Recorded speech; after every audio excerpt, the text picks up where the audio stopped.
Patty Murray didn't just question Pete Hegseth. She dismantled him, piece by piece, live in Congress, exposing what many have quietly feared about his leadership of the Department of Defense. It wasn't a soft jab or polite disagreement.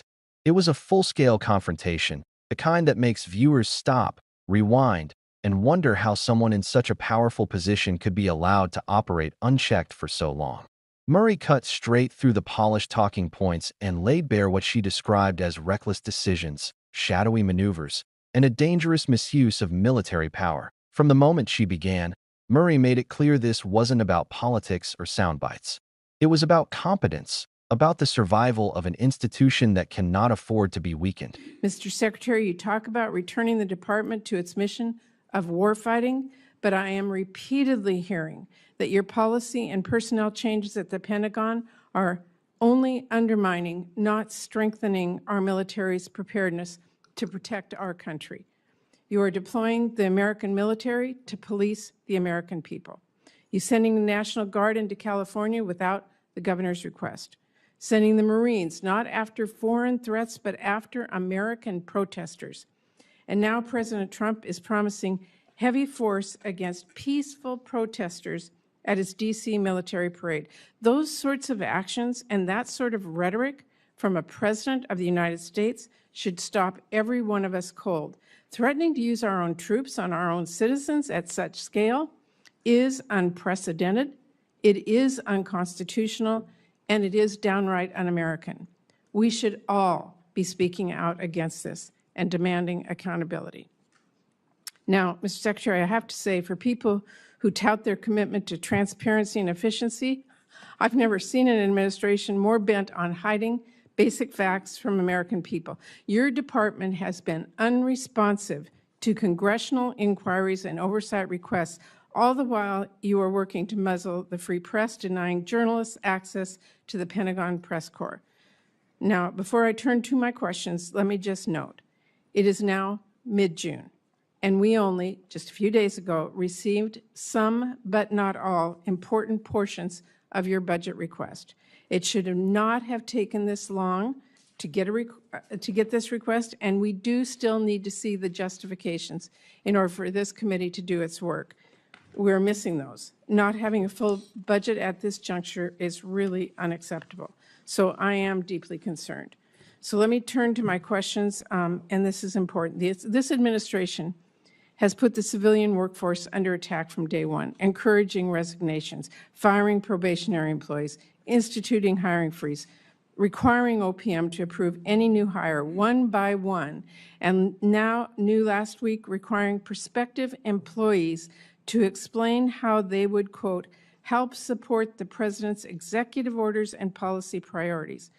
We have spoken with military installations across our country. Almost all of them have been forced to fire skilled civilian employees who are badly needed. And all of them also have hundreds, and in some cases thousands, of new hires ready to bring on board, but now have to individually be reviewed by OPM, apparently to ensure that they support the President's priorities. Secretary Hegseth, I want to know, and keep your answer short, I have limited time, will you be firing more shipbuilders, yes or no? Senator, we haven't fired shipbuilders. We've offered through a right-sizing of our civilian positions, which everyone in this committee would acknowledge that the Defense Department has had a bloated bureaucracy for a long time, have given a voluntary process by which some people can choose to take a DRP. I'm just asking you so a it's question. not a firing of shipbuilders. That's a totally disingenuous characterization of what our department is doing. We are focusing on shipbuilding. Mr. Secretary, do we need more or fewer shipbuilders? We are investing historically in our shipbuilding defense industrial base and workforce and ships in this budget, more than anything the previous administration ever did. So, well, you managed to fire highly skilled workers, including my home state of Washington, for no reason. So let me just say, the Navy needs welders, not people who can recite a president's executive orders. If the Navy wants... She pointed to the chaos inside the Pentagon. Top aides abandoning their posts, respected military officials fired, positions left vacant, and instead of seasoned professionals being brought in to steady the ship, a wave of political loyalists filling the ranks. On paper, These replacements looked obedient. In reality, they were inexperienced, untested, and far from capable of steering the Department of Defense through the crises America faces. Murray's message was simple. This isn't strength, it's sabotage, but what made jaws drop wasn't just the firings. It was what those firings symbolized. A pattern of purges, a culture of fear, and an organization more focused on pleasing political masters than protecting the nation. For Murray, this wasn't abstract theory. In her own state of Washington, thousands of skilled civilian employees had been pushed out. These weren't paper pushers or redundant roles. These were engineers, shipbuilders, and military support staff who kept America's defenses sharp. Losing them didn't just leave gaps in the workforce, it left holes in national security. And that was just the beginning. Because while these professionals were being sidelined, Hegseth was busy using the military in ways the Constitution never intended. Murray called him out directly for deploying troops, not to confront foreign threats, but to intimidate Americans in their own streets. Peaceful protesters found themselves facing down the National Guard. Marines, who should have been preparing for external conflicts, were instead turned against citizens exercising their rights. And it wasn't a one-off. It was becoming a pattern, amplified by rhetoric that promised heavy force at parades and demonstrations. Murray's voice cut through the hearing room. Using the military as a political weapon against Americans wasn't just unprecedented. It was unconstitutional. And it was downright un-American. That moment shifted the entire tone. Suddenly, the conversation wasn't about budget lines or bureaucratic adjustments. It was about the heart of democracy. Because if the Department of Defense becomes a tool to silence dissent rather than defend freedom, then the very idea of America is under attack, not from abroad, but from within. Murray reminded everyone listening, the military is supposed to protect citizens, not control them. And the more Hegseth leaned into intimidation, the more fragile the nation's freedoms became. But Murray wasn't finished. She pivoted sharply to another issue that had been simmering in the background: secrecy. For an administration that loved to boast about transparency, Murray laid out a record that looked more like deliberate obstruction. Budget requests delayed for months, critical documents withheld from Congress, oversight treated like an inconvenience rather than a constitutional duty. Journalists were being blocked from the Pentagon press corps, questions went unanswered, and even basic numbers about where taxpayer dollars were flowing had to be dragged out into the open. Murray made the stakes crystal clear. If Congress can't do its job, if journalists can't access information, then accountability disappears. And without accountability, corruption thrives. It was a stunning moment of clarity.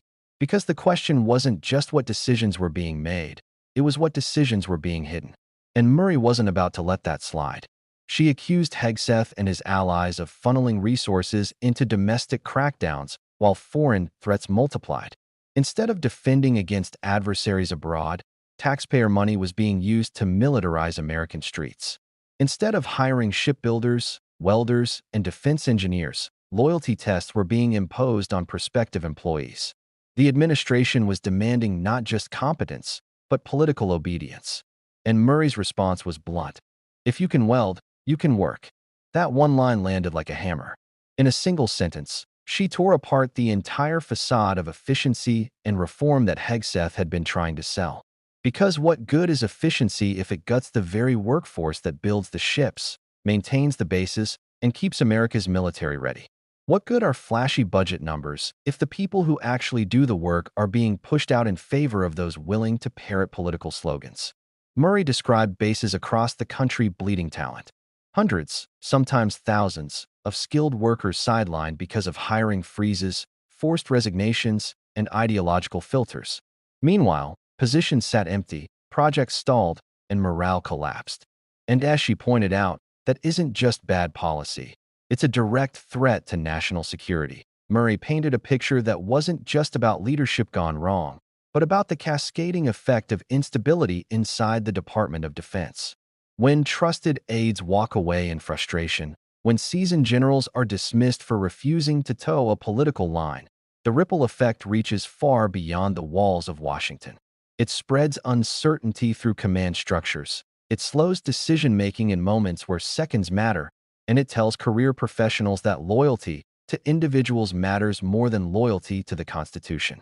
That's not stability. That's institutional sabotage dressed up as reform. She also expanded on the dangers of misusing the military domestically. She reminded everyone that history offers grim warnings when armed forces are turned inward against the very citizens they swore to protect. Communities already strained by protests now face armored vehicles rolling down their streets, parents keeping children inside for fear of escalating clashes, and the chilling image of neighbors treated as enemies. It is a dangerous precedent, one that erodes trust between citizens and government and leaves scars that last long after the troops are gone. Murray's warning was simple. Once the line is crossed, once people see soldiers as enforcers rather than protectors, rebuilding that trust could take generations. When she described the civilian workforce being gutted, Murray went beyond numbers.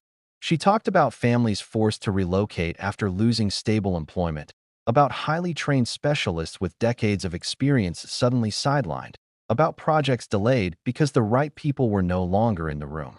Shipyards that should be buzzing with activity now operate with skeleton crews. Bases that once relied on experienced administrators are left scrambling to train replacements who may not stay. The human toll, Murray said, isn't just about paychecks. It's about entire communities hollowed out by policies that value politics over professionalism. By this point, it was clear Murray wasn't letting Hegseth hide behind jargon. When he tried to claim that shipbuilders hadn't been fired but had voluntarily departed as part of a right-sizing process, she cut him off. The reality, she said, was simple. You can't claim to be investing in shipbuilding while simultaneously gutting the shipyards of their workers.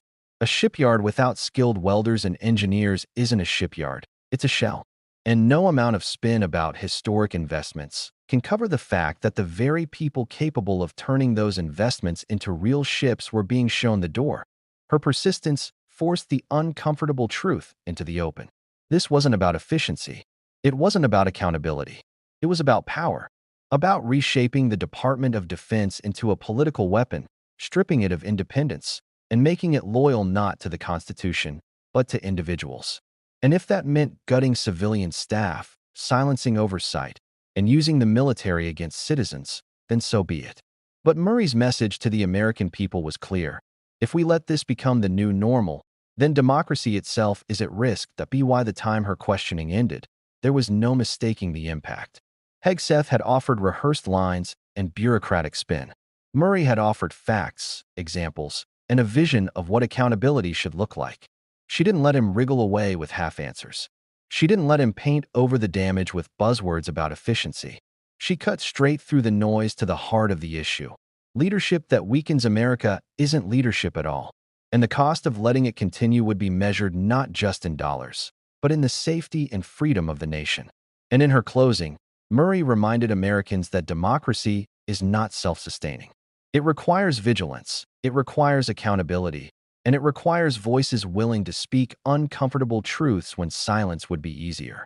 She warned that if efficiency is used as a shield to justify secrecy, if loyalty tests replace professional merit, then the cost won't just be measured in delayed ships or missed deadlines.